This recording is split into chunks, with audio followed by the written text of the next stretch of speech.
which is why we're seeing that, tingling that may come from having that shingles infection. So something that we have to consider.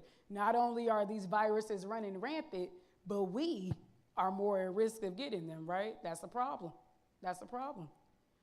So when we think about, those folks, if we could go ahead to that next slide, when we think about those folks, or what are those things that put us most at risk for catching viruses, well, we talked about age. Aging is a privilege. You all will continue to hear me say that. However, some things don't what? They don't work the way that they used to, right? And we see that with the immune system. We see that with how we used to build protection. And so then also folks that have rheumatoid arthritis, if anybody has arthritis or has cancer or so on, you take drugs actually that work on the immune system. Well, as they're working on the immune system to work against whatever it is that you're treating, it can make it so that you can't really fight off other stuff. So if you are taking those medications, you can be more at risk of getting viruses because your body is tied up trying to tend to other things. Also, diabetes. We don't think about it because diabetes is something where you are perpetually, or your body is trying to keep up with the sugar levels that are there. Your body is tied up. The body can only do so many things at one time. So if this is the case, then that means that now your body cannot protect you right against those viruses the way that it could should you not have that illness. Chronic kidney disease. Once again, your body is trying to fight against that kidney disease, makes it hard for you to have that protection. Folks that have heart disease or COPD, we've heard of that, right? A lung disease, meaning that now your lungs are compromised, or asthma. It makes it easier for you to get these viruses, right, in those areas because your body is under-defended. It's not able to really protect you from that. And then should you get the COPD or should you get the asthma, now your body can't really fight against any other virus because it's trying to protect you against that COPD or that asthma, right? So just things to think about. These are our folks who would be more at risk for catching the virus, and should they get the virus, they would be more at risk for not being able to heal properly. I myself was diagnosed with hypertension when I was 25 years old. So when I think about different viruses that come out and different things, I'm always like, how can I get a vaccine? Because my body is already trying to, fight against what it's fighting against because it's trying to maintain my right blood pressure. So I don't want it to have to fight against anything else. So that's just something we want to keep in mind. So then we'll go ahead to the next slide, please. So when we think about, how is it that those symptoms look if you do get a respiratory virus? Well, you can have fevers, you can have chills. We all know how it feels, right? Once you get a virus, you get the flu. You've experienced that. Oh, I just want to crawl up in my blanket and not come out for the rest of the year, right? Once I get a viral illness. So we get those chills, the fatigue, the vomiting, diarrhea. And then we know also with COVID-19, it can kind of have those special characteristics, right? So the loss of taste, the loss of smell. And we're now in the place where we're kind of seeing those folks that lose those senses from COVID-19, and they're not necessarily coming back. We're calling that long COVID. So we'll talk more about that in the future, but we know COVID can just have some special ways that it shows up. But those are typically the symptoms that we'll see. And the respiratory viruses, so the ones that, really impact the lungs, like COVID, RSV, the flu, they kind of really show up in the same way. So like the fevers, the chills. But what makes it different, especially with COVID, is when you lose that taste and that smell. That's kind of signature to that. Now, RSV and flu is very hard to tell which one is which is why we talk about testing. And we'll talk about that towards the end as well. So if we go ahead to the next slide, shingles is a bit different. So we may not get those fevers and those chills and the vomiting and diarrhea and so on that we may have saw with flu or, RSV or COVID, but what we can get with shingles is a rash. So that's really the signature way that shingles comes up is it'll be a rash that forms. And that rash that forms will be kind of blistered. Well, if that rash, that blister, stays around for a long period of time, then you can experience, remember we talked about that tingling. It's called post-shingles neuralgia. And what it is really just a tingling in that rash area that you have that came up from the shingles. So we can go ahead, to that next slide there. So I just want to round it out and just talk to you all about what could be those long-term complications, of having viral illness. I think that this is often something just very important, at least if we knew what we would be experiencing or how it could, affect other things that may be going on in our bodies, then we can think, through, well, how do I prevent this? So when we think about how it is that this works or how it is that our bodies are underdefended, so our bodies are, attacked by these viruses. So whether that be COVID, whether that be RSV, whether that be the flu. And then once those viruses attack our bodies, well, now our body is tied up, right? It's trying to box off that virus. So when your body is tied off trying to do something else, it gives it the opportunity for you to get other types of infections. So that's when you start hearing, like they were just sick, they had the flu, but now they have bacterial pneumonia. Well, that's because the body was tied off trying to fight off the flu, that now the bacteria came in through the back door and now you have a bacterial infection. So that's typically what can happen. Well, when you get that bacterial infection, it can go a lot of different places in your body. So the bacteria can go to the lungs, and if it goes to the lungs, then it can cause a pneumonia, right? It can make it harder for us to breathe. And then that's another thing that you got to get rid of on top of the virus, right?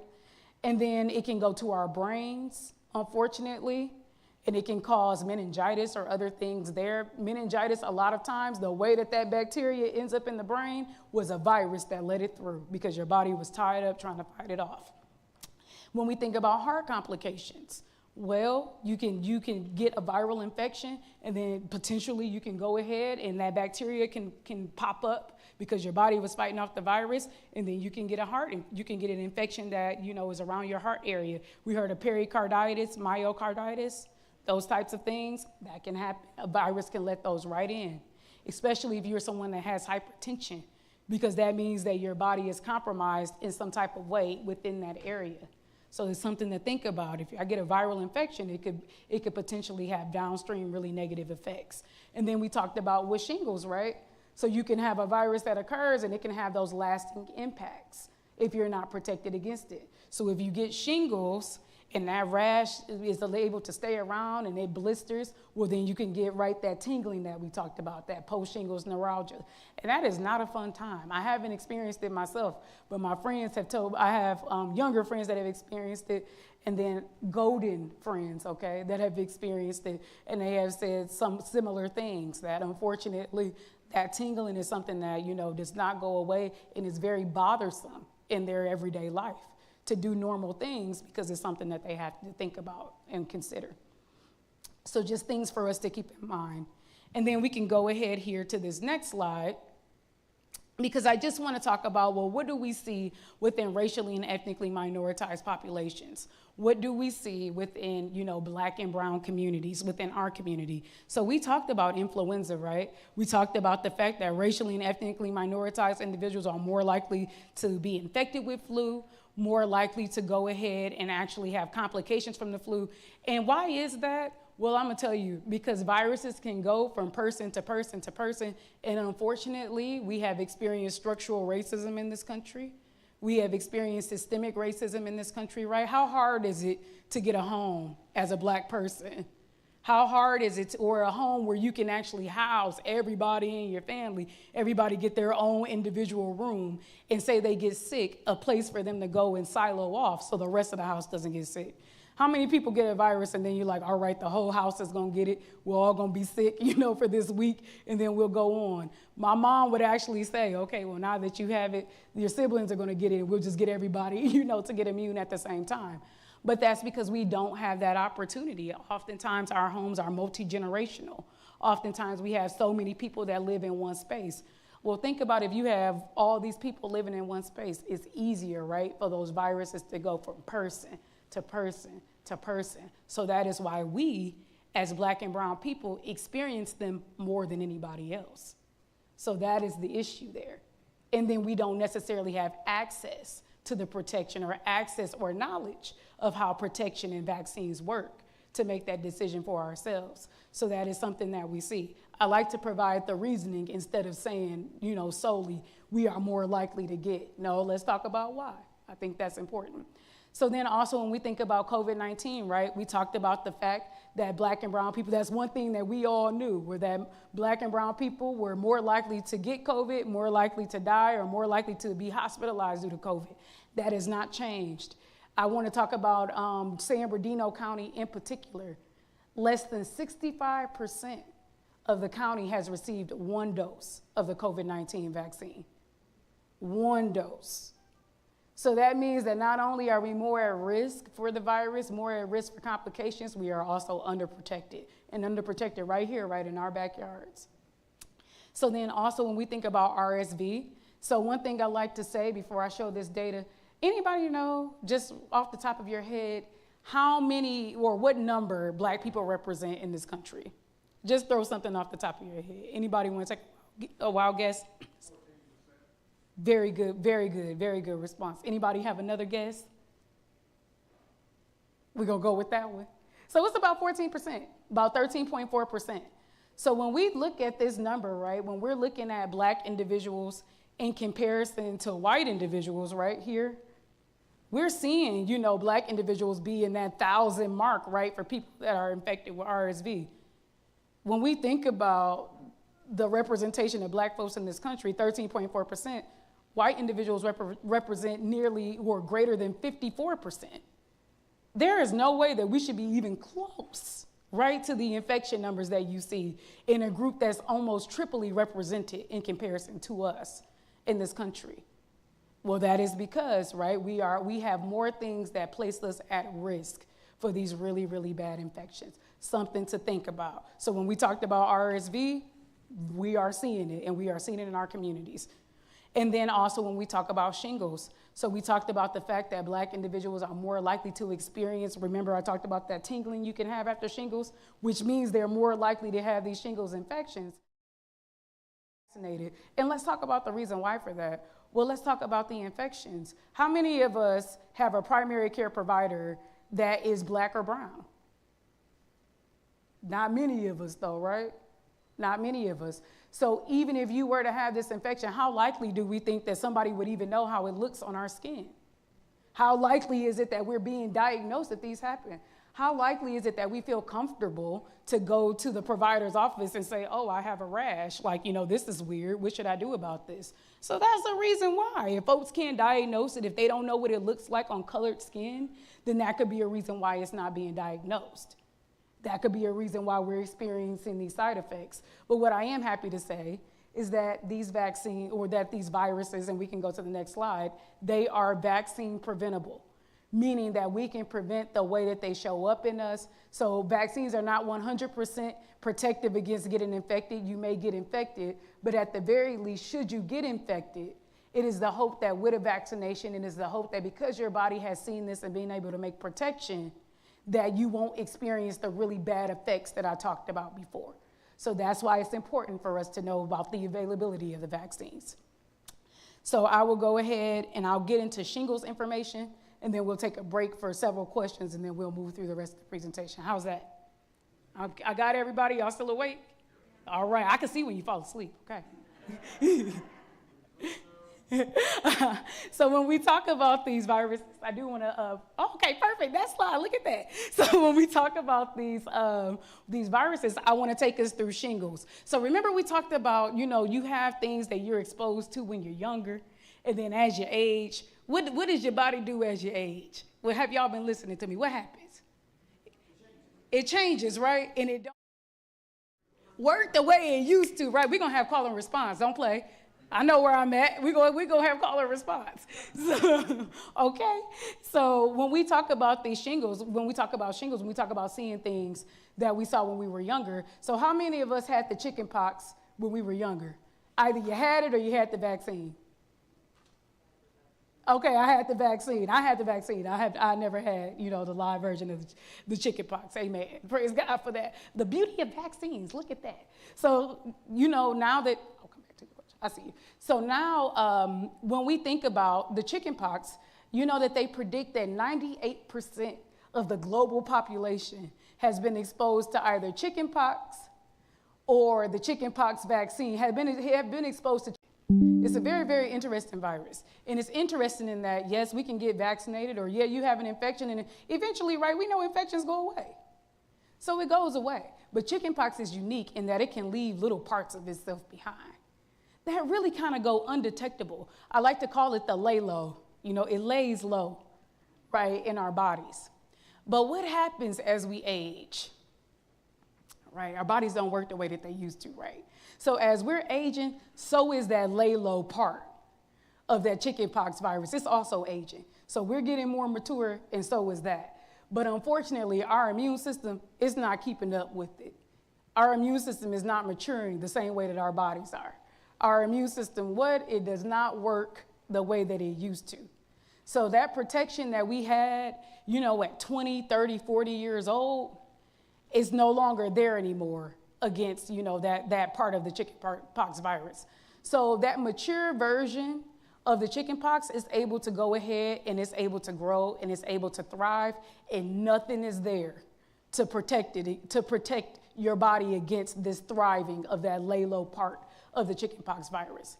So they now call it a more mature version of the chickenpox virus, and that's shingles.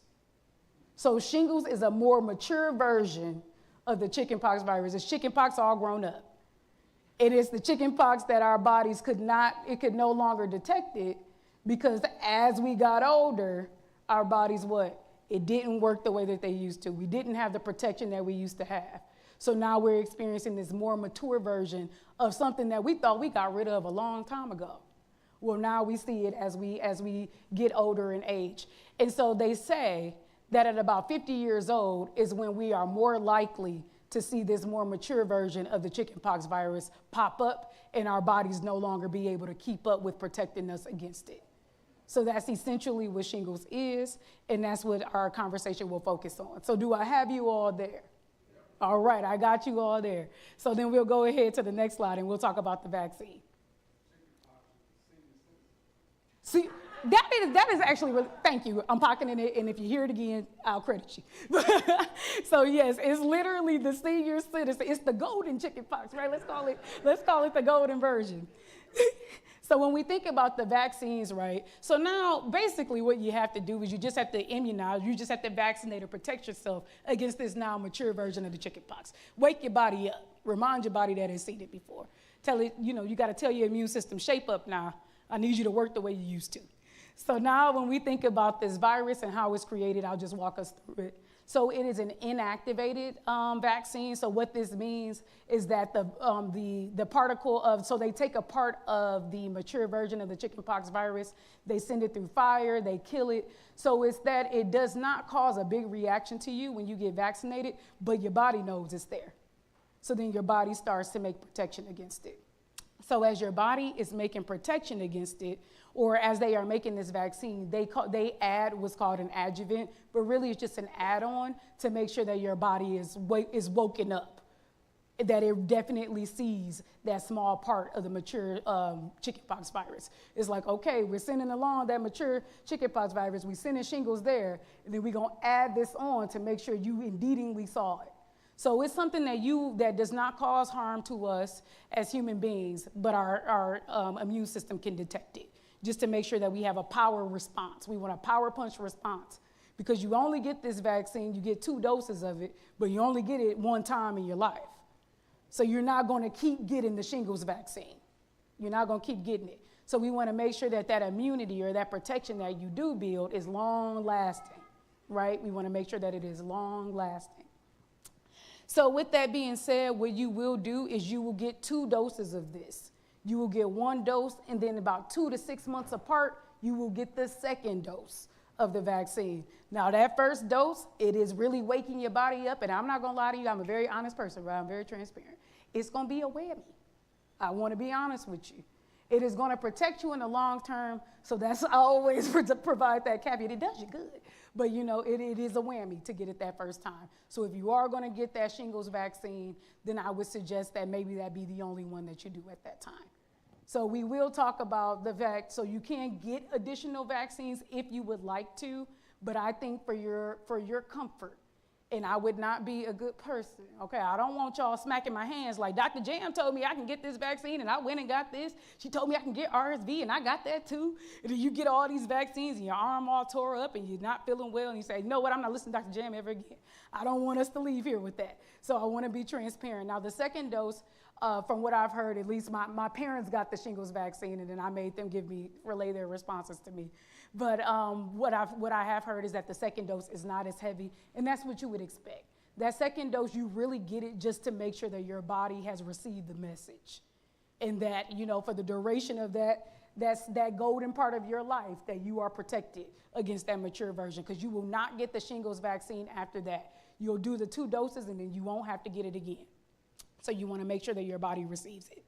So what you can take, should you experience any of those side effects, you can do over-the-counter medications. So you can do ibuprofen, you can do Tylenol, you can absolutely do that. And then, like I said, because you do get that power punch, if you wanted to, you could get other doses of other vaccines.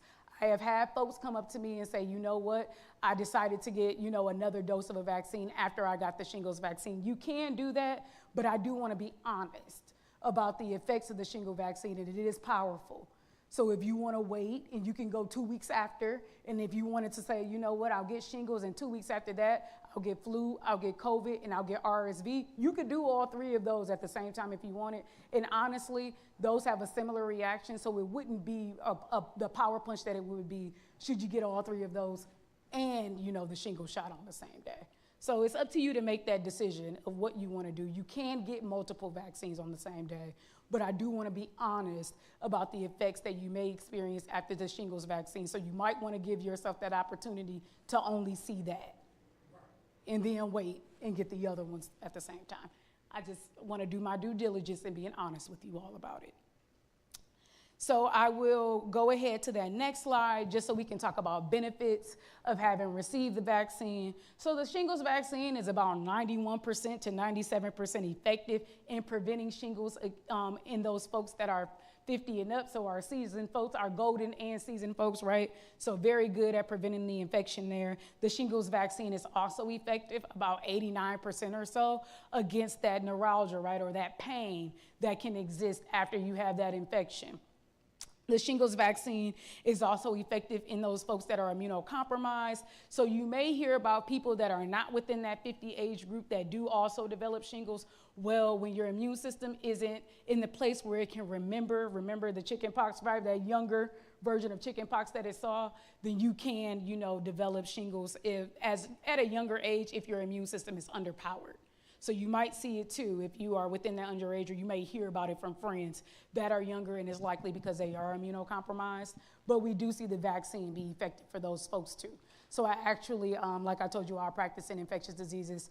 I had a patient that actually was on a cancer therapy, and they were in their 30s, and we actually recommended that they get the shingles vaccine because the therapy they were receiving for the cancer was so powerful against their immune system, and we just wanted them to be protected against it just in case. So you can do that as well. If you are that person that gets it before 50, you don't have to get it again unless you want to, unless you feel it's necessary, but you wouldn't have to. And then if you develop shingles, you can go ahead and visit your primary care provider. We do have actual treatments that you can use against shingles, but I'm very much the person of, well, if I can prevent it, I would like to do that. If I get it, then I'll deal with that, at that time. But if I can prevent it, just let me have everything at my disposal. So I will pause now. We'll take about 2 questions or so, and then we'll move through the rest of the presentation. Anybody have questions? Yes.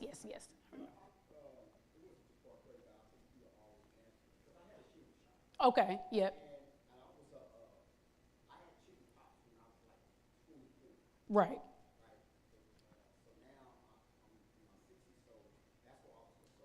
Mm-hmm. Right. Yep, and it will. Yep, we actually see protection for upwards of 10 plus years for folks that have received 2 doses of the shingles vaccine. So right now, it's only recommended that you get it, that you do the entire series one time. So you do the 2 doses of the vaccine one time, and then you do not have to get it again right now. We're seeing long-term protection. Sister, I see you. Mm-hmm. The Shingrix, yeah. Yes. Yes.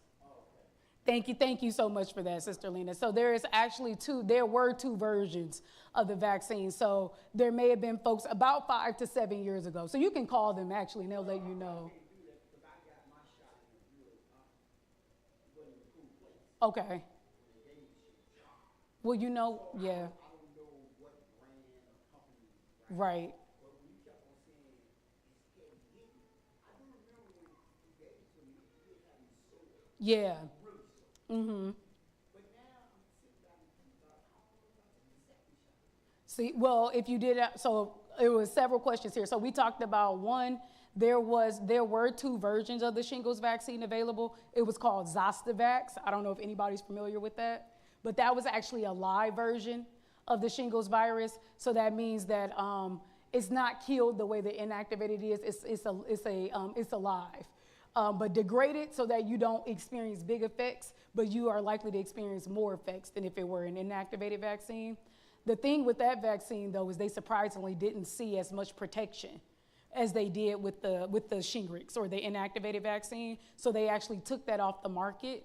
And if you were someone that got vaccinated like 7 to 10 years ago, then the recommendation is that you get 2 doses of this vaccine that they have if you have not gotten them. So that's what Sister Lena was stating. She said that she had previously received the Zostavax or that live version of the shingles vaccine, and then they recommended to her to get the 2 doses of the current one that they have on the market.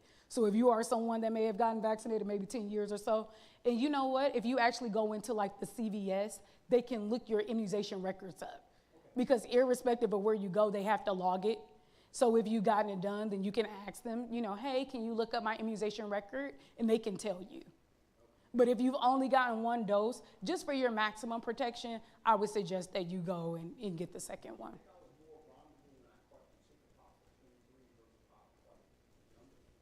I would say that if you catching it, so do you mean that, right.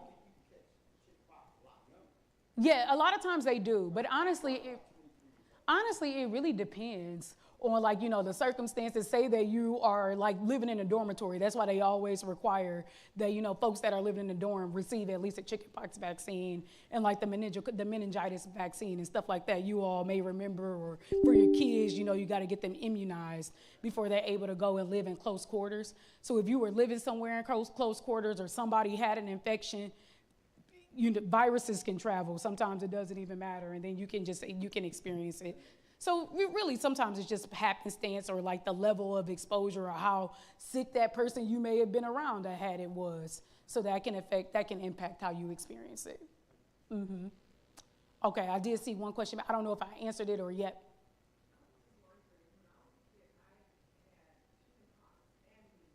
Okay. Right.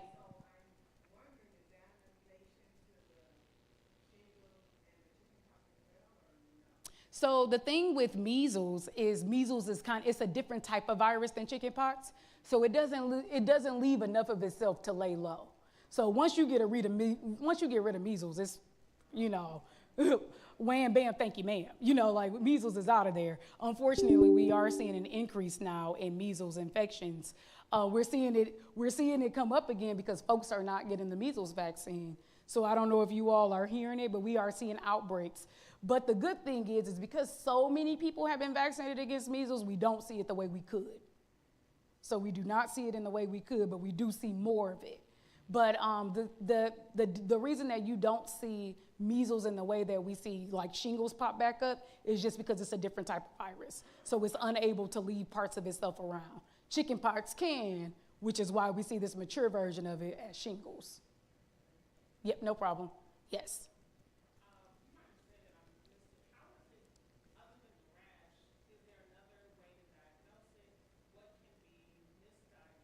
Right. So the rash is really signature. So it'll likely be a rash. Now it may not appear red on everyone. It may not be a red, angry rash. So it could be a darker rash, but if it has blisters and when you touch it, if it hurts, then I would immediately say, okay, this is odd. Let me at least go get it checked out. But on darker skin, it may not come up red. It may come up like a purple tinge, like a bruise, or it may come up a little darker than your typical skin color, but it will definitely be blistered. So that's kind of signature of it. Now, if you notice an odd area where it's like darker and blistered and you're feeling that tingling, then that would kind of cue my mind up to, this might be a little different. This may be shingles that I'm experiencing. One more question here. Yep.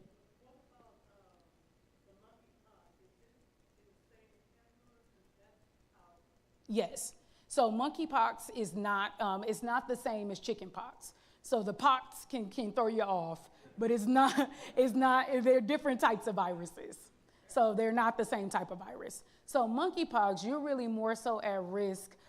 It's more of like a sexually transmitted disease, or like a disease that's transmitted through at least very, very, very close contact. Like say you're laying on sheets that someone that had monkeypox laid on and they had like an ongoing infection, then that's how you can get monkeypox. But it's more of that type of disease. So chickenpox is more of like, in your respiratory from your lungs, in your nose, and you can sneeze or cough and then it can be transmitted that way. So there are different types of viruses, different types of ways that you can get them. The pox, it does throw you off, I understand, but no, it's a bit different. So we don't have to worry about the same things. All righty, so we will go ahead and we'll launch into flu, and then we'll wrap up with just some COVID facts so that you all should know just for the ongoing future, and then we'll wrap up the presentation. When we think about the flu virus, right, so we have 2 strains of the flu virus that can cause active infection in us as humans. So we have influenza A, and then we have influenza B. So what these two strains that can cause infection in humans, what they go do is that they go and they go off and they have children, right? And so what we want to do is find those kids that we have to pray for, all right? We all know that, right? We all have that. Well, I don't have any children yet, but my mother does. And she tells me, you know what, I have to pray for one of y'all a bit harder every single year. And I told her, literally, we texted today, and I said, girl, I hope that you have me covered. All right, I hope you have me in fervent prayer. So that's what we want to do with these influenza viruses that can cause infection in humans. We want to find the kids that we have to pray for the most for that flu season. So we have those influenza type A kids. We find 2 that we have to pray for the most, because a lot of times they look very similar, but it's 2 of them, right? It's 2 of them that are always standouts, and we want to make sure that they're close to God. And so then we have the type B virus, right? And we have one of those that we want to pray for. We find that one and we say, you know what? We're looking for you. You're that standout child. We want to make sure we pray for you and hold you close. So then what we're going to do is we take those 2 influenza A children that we're praying for. We take that 1 influenza B child that we're praying for. We put them all in one vaccine, and bam, that's how you're protected against the flu virus for the season. We pull those kids that we have to pray for the most. So to put this into perspective on what you all are seeing in the flu season, so H1N1, we remember that from a little while ago? That is one of the type A kids. We're keeping them lifted up and very close to God, amen, right? And have we heard of H5N1? Right, so we've been hearing about like the H5N1 that's flowing around. So that's an influenza A type virus. So when they go scouting for those kids they want to pray for, that would be something that they would say, you know what, we want to make sure that we pray for that one, right? That we put that one in the vaccine for the season. So that's how that works. So we can go ahead to that next slide there. So when we think about the vaccine, so you can get 2 types of vaccines for flu. You can get the inactivated vaccine. We talked about that with shingles, right? That's the one that's killed, goes through fire, and then but still maintains a bit of itself so that we can at least remember it should we see it again in real life. Or you can get the live flu vaccine, and what that does is it's not killed in the way the inactivated ones are, so it has more of a power punch to it, and what they feel that the immunity will be longer lasting with that one. However, more of the vaccines that we see now for flu are inactivated vaccines, and they actually last a bit longer and work a bit longer in the flu season. So a lot of times, and the ones that you would be offered are inactivated. We typically bring vaccines with us when we come to these events, and it's COVID and flu. Unfortunately, we don't have COVID this time just because we are switching to update the vaccines for the new COVID season, and I'll talk about why we do that. But for flu, we will begin having those in October, and I'll make sure you all can get that information. Should you all want to be vaccinated against the flu after this presentation, then I can make sure you all have information where you can come find us, right? And we will make sure you can get the flu vaccine. So I do want to go ahead to that next slide just so I can talk to my seasoned folks about what we want to do for seasoned people. So when we think about the flu vaccines, we do have special considerations for different, our golden adult population, right, our seasoned adult population. So what we want to do is make sure that y'all are maximally protected because as we said, as our bodies get older, they do not work the way that they used to. So there are different things that we add to those vaccines to make sure that your body can recognize it and make the most robust and biggest response that it can to make sure it protects you. So what you can do is you can get Fluzone. So Fluzone actually includes a bit of an extra dose in those vaccines of what you would typically get of those kids you got to pray for. Instead of maybe getting two pumps of that, you get 4. So they make sure that you can be maximally protected. Or you can get what's called flu add, meaning that they add something. So remember,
information, right?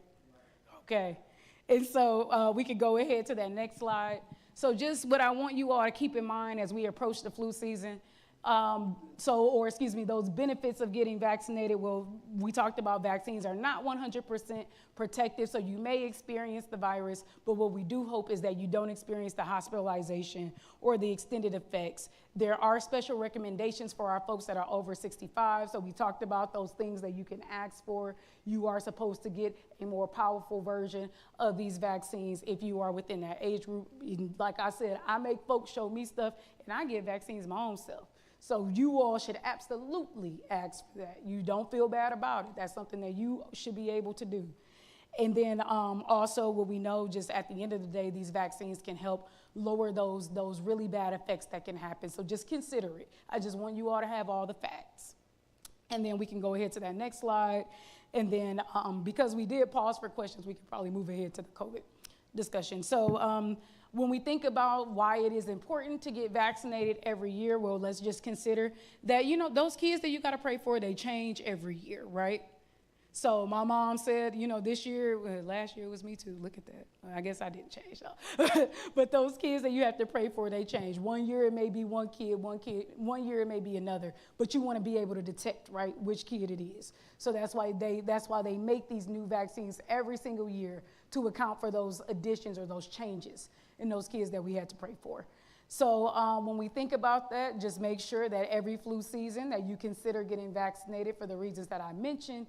Like I said, if you are within that age group that we talked about, make sure you go ahead and you ask, you say, you know what, I know there are special considerations, but let's make sure that that's what's being considered for me. All righty. So we can go ahead to that next slide there. We do have an opportunity for questions. We did ask some. So if there are none outstanding from the flu section, I'll move ahead to COVID so then we can wrap up the presentation. Okay, we can move on ahead to COVID. I'm gonna just say I did a good job. All right. So now we have the COVID vaccines. So we know that the COVID vaccines, we have two different types, three different vaccines that are currently available. So when we think about the types of COVID vaccines, we can have our mRNA vaccines. So everybody's heard of Pfizer, right? And Moderna at this point, I feel like I can spell it in my sleep.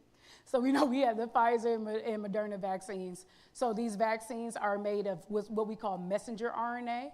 So basically they tell your body how to go ahead and make that spike protein or that specific signature part of COVID-19. So should you see it in real life, you would be protected. So the way that these vaccines work is mRNA, while it sounds like RNA and DNA, it is not the same. So it's quite like when you go to the moon, well, excuse me, not when you go to the moon, when you go on your honeymoon and then when we consider moon, right?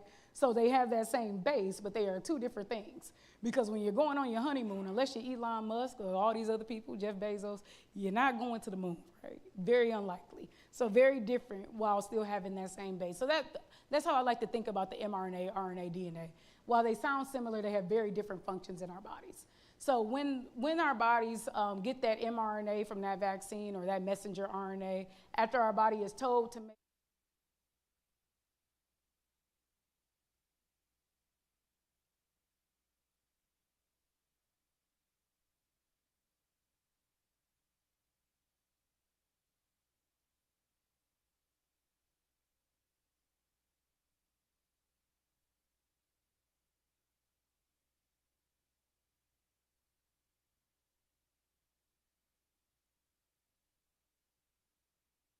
or inactivated vaccines. So the vaccines that we've been seeing since 1890 when we got our first one. So this is something that we continue to see perpetually. And Novavax is the type of vaccine that is available there, same type of protection as the mRNA vaccine should you not want to get them. So when we think about the COVID vaccines, well now with active infection, we see that they're protective against about 70 to 90% of the infections, greater than 80% protective against hospitalization and death. So that's something we want to think about. You can still potentially be infected irrespective, right, of having seen a vaccine. But what we want to make sure is that if we are infected, we want to make sure that we are not experiencing those really bad effects, right? And that vaccine can make that possible for us. They are also seeing the COVID vaccine be protective against long COVID. So what long COVID is still experiencing those effects of COVID way after your infection. We are seeing that.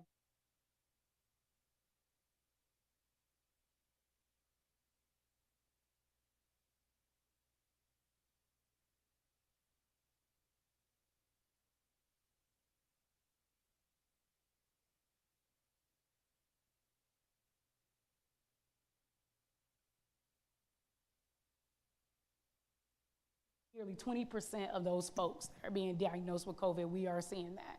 So we just want to make sure that we keep it in mind for those reasons. Now, when we think about, on the next slide there, when we think about the fact that we want to go ahead and protect ourselves or continue to be vaccinated against COVID-19, we have to consider, well, why is it that we have to keep getting vaccine after vaccine after vaccine, right? So COVID-19 has what we call mutations. And I like to think of mutations as changing clothes. I like to think of it as wardrobe changes. So when I was in college, so I'm from Detroit, I'm a very big Frankie Beverly and Maze fan. Although I don't think that Frankie Beverly and Maze like from Detroit. It's like a big Detroit music though. It's like we listen to it all the time. So anyway, when I was in college, I ended up by their dressing room I'm a part of a Greek organization, and we were having our annual celebration, and Frankie Beverly and Maze were the featured artists. So thankfully, I got to tend to their dressing room. That was a very fun time in my life. So when I was there, I noticed they had so many outfits They did so many wardrobe changes. And honestly, when I thought about the COVID mutations, I was like, oh, it's quite similar. So we know, right, that COVID has one outfit that it wears. So when I think about Frankie Beverly, he has one outfit. We see him in this one ensemble, the hat, right, and the t-shirt and all that. So when I think about that, I'm like, okay, so when COVID presents itself in this one way, well, when our body sees it in this way, it goes ahead and it makes protection against it. So what we do is we have our immune cells or our immunity run out and it says, oh no, we have to go ahead and we have to protect ourselves against this virus. Or we have to put on our outfit to make sure that our bodies know what this virus looks like. Well, unfortunately, as time progresses, COVID has what we like to say wardrobe changes. So COVID has now become Frankie Beverly and Mays, and it is cycling through these wardrobe changes. So when someone changes their clothes, you still recognize them, right? But somebody come in a super fly outfit, you may not be able to detect them as quickly as you did before they put on that new outfit. So essentially, that's why we have to continue to get these updated versions of the vaccine, because we are protecting ourselves against COVID's wardrobe changes. So that's what we're doing. That's what the mutation is. It's a wardrobe change. So we're working to protect ourselves against it so that our bodies can readily recognize it, so that the hat that they're wearing won't throw us off, right? So we want to make sure that we can tell what it is. So that's the current recommendation. So if you are someone that is younger than 65 years old, the recommendation is that you receive 1 dose of an updated COVID-19 vaccine, which some of y'all were signed up to get today, and I wish we could have given it to you. Unfortunately, though, they update for every single COVID season, and now we're heading into the 24-25 COVID season. So they are now updating with that. They update with the wardrobe change that they're seeing currently in the atmosphere. So that's what they're doing. They're trying to find that COVID child that they got to pray for that's floating around. They want to make sure that they include that into the vaccine. So that's what they're working to do now. The CDC is currently updating. In about 3 to 4 weeks, you all should be able to get the new COVID-19 vaccine. So it's recommended that you receive 1 of those. And then if you are someone that is 65 years or older, it is recommended you receive 2 of those updated boosters about 4 months apart.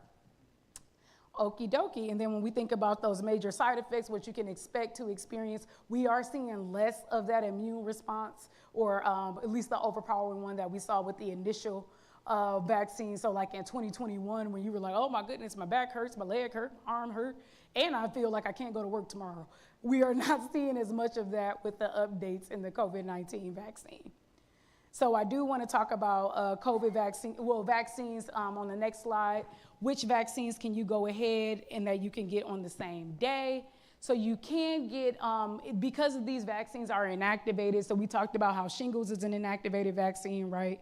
COVID is inactivated. Flu vaccines, you can get inactivated ones of those. Most of the flu vaccines we get are inactivated. All of the ones for 65 and up are inactivated. And the RSV vaccine is also inactivated, meaning that it doesn't cause like that super, super duper big response. You could get multiple vaccines on the same day.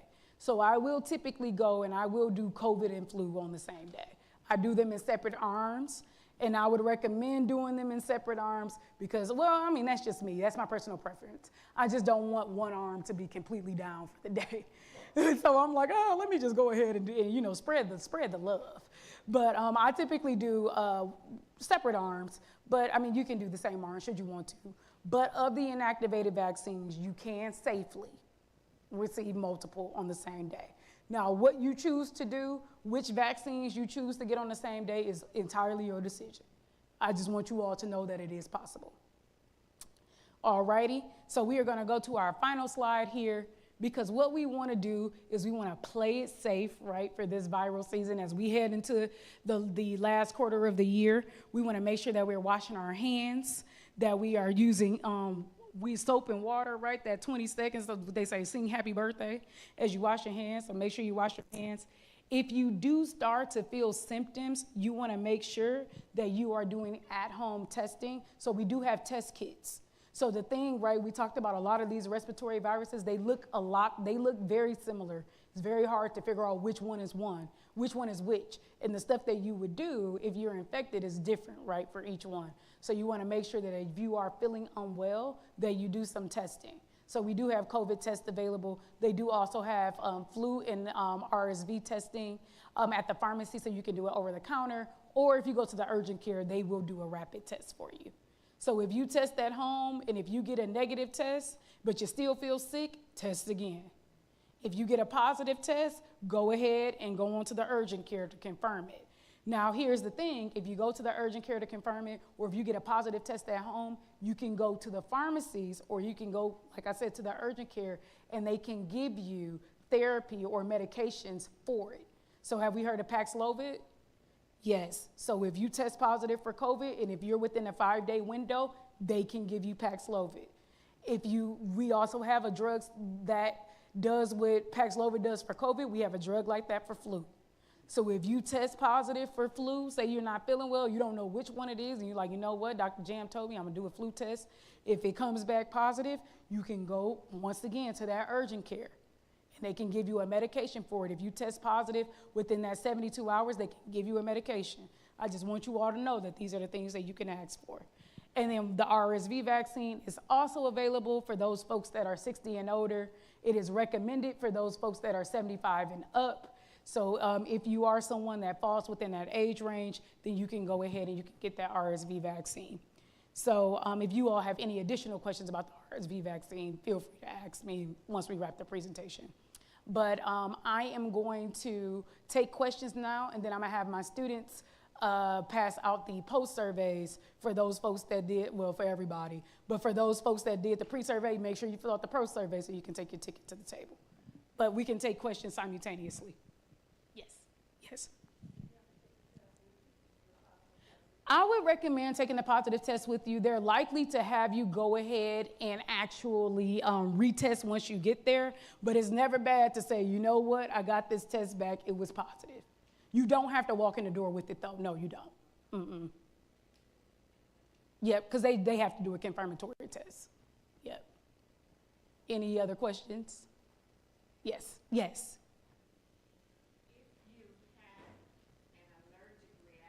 Mm-hmm. To it, would you continue to have allergic reactions? That is a very good question. So one depends on the type of allergic reaction that you've had. And we can talk, you don't have to share with the group if you wouldn't like to, but it depends on the type of allergic reaction that you have. So sometimes with the rash and then the hives, that will resolve. And then what they typically do, like if you're someone that has had a reaction in that way, then they'll do what's called a pre-medication, or they'll give you like a Benadryl and a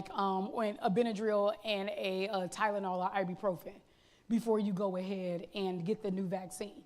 So that will help you, and so that your body won't respond with the hives and so on if you get the vaccine. Now, if you had a major reaction to where it was like you couldn't breathe or something like that after receiving the vaccine, then it would not be recommended that you continue to receive it. So it depends on what type of reaction that you've had. Okie dokie. Any more questions? All right. Well, feel free to find me after the presentation. We can take more questions. So after you all fill out the surveys, you will take your blue ticket right outside to the Coke table, and they will go ahead and they will give you your gift card if you have your blue ticket. So in addition to that, feel free to just go ahead and ask me questions afterward. But we do have vendors outside that are offering different health resources. My students are right through this door, and they're doing blood glucose and blood pressure testing. Should you like to go ahead and do screening for that? So we hope that you all enjoyed. Thank you all for participating in education. We really appreciate it. Thank you.